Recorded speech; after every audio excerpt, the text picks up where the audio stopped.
Hi friends, welcome to Sujatha pressure cooker. నేను మీ సుజాత. ఈరోజు అయితే మనం పక్కా కొలతలతో మాగాయ నిల్వ పచ్చడిని ఎలా తయారు చేసుకోవాలో చూద్దాం. అన్నంలోకి, టిఫిన్లోకి ఈ పచ్చడి చాలా బాగుంటుందండి. ఈ కొలతలతో ఒకసారి చేసి చూడండి. పచ్చడి రుచి అయితే అదిరిపోతుంది. ఈ పచ్చడిని 2 రకాలుగా చేసుకోవచ్చు. పచ్చి మాగాయ పచ్చడి, ఎండు మాగాయ పచ్చడి. ఎండు మాగాయ పచ్చడి అయితే ప్రాసెస్ కొంచెం ఎక్కువగానే ఉంటుంది. ఈ పచ్చి మాగాయ పచ్చడి అయితే చాలా ఈజీ చేసుకోవచ్చు. పచ్చడి కోసం నేను ఇక్కడ 1 కిలో పచ్చి మామిడికాయలను తీసుకున్నాను. ఇక్కడ నేను 2 పెద్ద మామిడికాయలు తీసుకున్నాను. ఇవి అటు ఇటుగా 1 కిలో ఉంటాయి. బాగా పుల్లటి కాయలు తీసుకున్నానండి. నేనైతే పెద్ద రసాలు తీసుకున్నానండి. వీటిని శుభ్రంగా కడిగి తడి ఏమీ లేకుండా బాగా ఆరబెట్టుకోవాలి. తడి అంతా పోయిన తర్వాత ఈ విధంగా తొక్క తీసుకోవాలి. ఎక్కడ కూడా తడి లేకుండా చూసుకోవాలి. మనం వాడే నైఫ్ కానీ, చాక్ బోర్డు కానీ, గిన్నె కానీ, ఏదైనా కానీ ఎక్కడ కూడా తడి లేకుండా చూసుకోవాలి. చూడండి, ఈ విధంగా వీడియోలో చూపిస్తున్నట్లుగా మరీ లావుగా కాకుండా, మరీ పల్చగా కాకుండా ఈ విధంగా ముక్కలుగా కట్ చేసుకోవాలి. అలాగే ముక్కలన్నీ చిన్నవిగా కాకుండా ఈ విధంగా కొంచెం పొడవుగా ఉండేలాగా కట్ చేసుకోండి. ఇప్పుడు మనం ఈ ముక్కల్ని కొలుచుకుందాం. 250 ml గ్లాస్ తీసుకున్నాను. పావు గ్లాస్ అంటారు కదండి.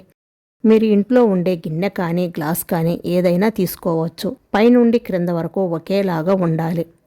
అలాగే ముక్కలన్నీ పై వరకు వేసుకోవాలి. తల కొట్టి కాకుండా పై వరకు వేసుకొని ముక్కలు కొలుసుకోవాలి. నాకు అయితే కేజీకి ఎప్పుడు కూడా ఈ గ్లాస్తో 4 గ్లాసులు ముక్కలు వస్తాయి. అదే కొలతండి. ఎప్పుడు పెట్టినా నేను 1 కేజీ పెడతాను. ఈ గ్లాస్తో 4 గ్లాసులు ముక్కలు వస్తాయి. ఇలా కొలుసుకొని తీసుకున్నామనుకోండి, మనకు ఉప్పు, కారం ఎంత వేసుకోవాలో తెలుస్తుంది. వెయిట్లో వచ్చేసి ఈ ముక్కలు 650 గ్రాములు ఉన్నాయి. వీటిని క్లాత్ మీద కానీ లేదా ఇలా కవర్ మీద కానీ పల్సగా స్ప్రెడ్ చేసుకొని ఇందులోని ముక్కల్లో తేమ తగ్గే అంతవరకు ఆరబెట్టుకోండి. ఎండ ఉందనుకోండి, ఎండలో 1 గంట పాటు పెట్టుకుంటే సరిపోతుంది. ఎండ అందుబాటులో లేని వాళ్ళు ఫ్యాన్ కిందనే ఎండబెట్టుకోవచ్చు. నేనైతే ఎండలో పెట్టుకున్నాను. 1 గంట పాటు పెట్టుకున్నాను. ఫ్యాన్ కింద అయితే 3 లేదా 4 గంటల పాటు ఫ్యాన్ని హై స్పీడ్లో పెట్టేసి ఇందులో తేమ తగ్గే అంతవరకు ఆరనివ్వాలి. ఇప్పుడు స్టవ్ మీద ఫ్యాన్ పెట్టుకొని ఫ్యాన్లోకి ఆయిల్ పోసుకోవాలి.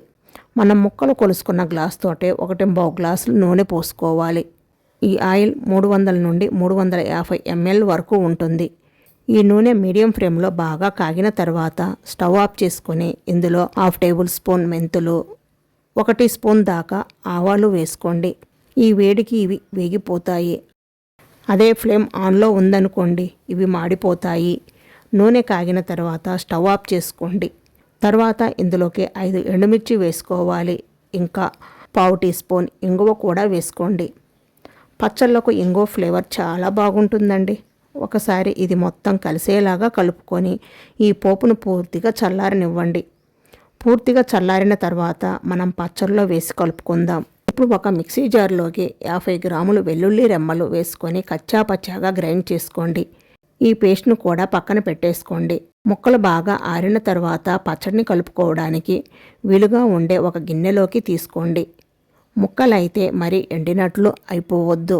చూడండి, ఈ విధంగా కొంచెం తేమ తగ్గినట్లుగా ఉండాలి. ఇలా ఆరబెట్టుకొని ఇప్పుడు ఈ ముక్కల్లో 1/2 గ్లాస్ కారం వేసుకోవాలి. వెయిట్లో వచ్చేసి 70 గ్రాములు కారం వేసుకోవాలి. 1/4 గ్లాస్ సాల్ట్ వేసుకోవాలి. వెయిట్లో వచ్చేసి ఇది 70 గ్రాములు సాల్ట్ వేసుకోవాలి. కారం 1/2 గ్లాసు అయితే సాల్ట్ వచ్చేసి 1/4 గ్లాస్ తీసుకోండి. మనం పొడి చేసి పెట్టుకున్న ఆవాలు, మెంతుల పొడిని వేసుకోవాలి. నేను ఇక్కడ ముందే ఆవాలు, మెంతులు వేపి పొడి చేసి పెట్టుకున్నానండి. ఇలా ఆవాల పొడి 2 టేబుల్ స్పూన్లు వేసుకోండి. అలాగే మెంతుల పొడి 1 టేబుల్ స్పూన్ వేసుకోండి.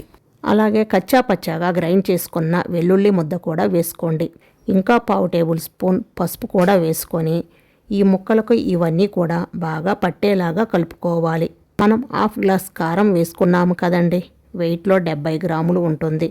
అలాగే 1/4 గ్లాస్ సాల్ట్ కూడా వెయిట్లో 70 గ్రాములే ఉంటుందండి. చాలామంది కొలతలు తప్పు చెప్తున్నారు అంటారు.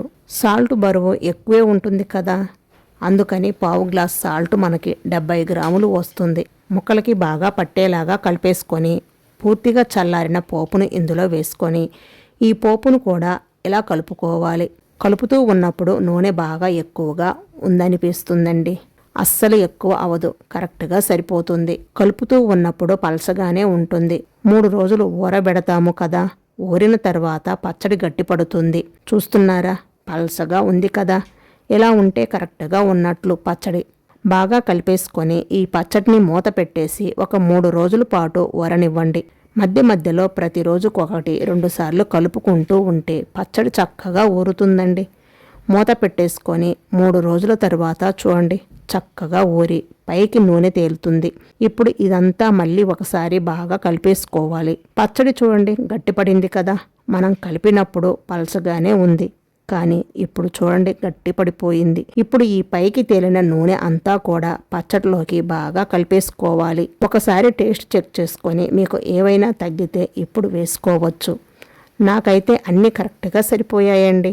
ఏమీ కలపాల్సిన అవసరం లేదు. అంతేనండి, మాగాయ పచ్చడి రెడీ అయిపోయింది. చూస్తుంటేనే నోట్లో నీళ్లు వచ్చేస్తున్నాయి కదండి. టేస్ట్ కూడా చాలా చాలా బాగుంటుంది. సో ఈ కొలతలతో ఒకసారి తప్పకుండా ట్రై చేయండి. ఇలా తయారు చేసుకున్న పచ్చడిని గ్లాస్ జార్లో కానీ జాడీలో కానీ స్టోర్ చేసుకొని ఫ్రిడ్జ్లో పెట్టుకున్నారంటే సంవత్సరం పాటు నిల్వ ఉంటుంది.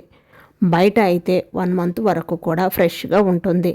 అలాగే పచ్చడి పైన చూస్తున్నారు కదా, ఈ విధంగా పైకి కొంచెం నూనె ఉండేలాగా చూసుకోండి.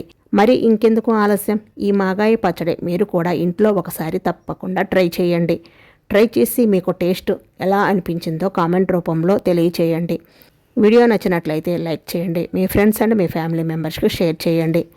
ఓకే ఫ్రెండ్స్, ఇలాంటి మరిన్ని రెసిపీస్ కోసం మన సుజాత ప్రెషర్ కుక్కర్ యూట్యూబ్ ఛానల్ని తప్పకుండా సబ్స్క్రైబ్ చేసుకోండి. Thank you for watching.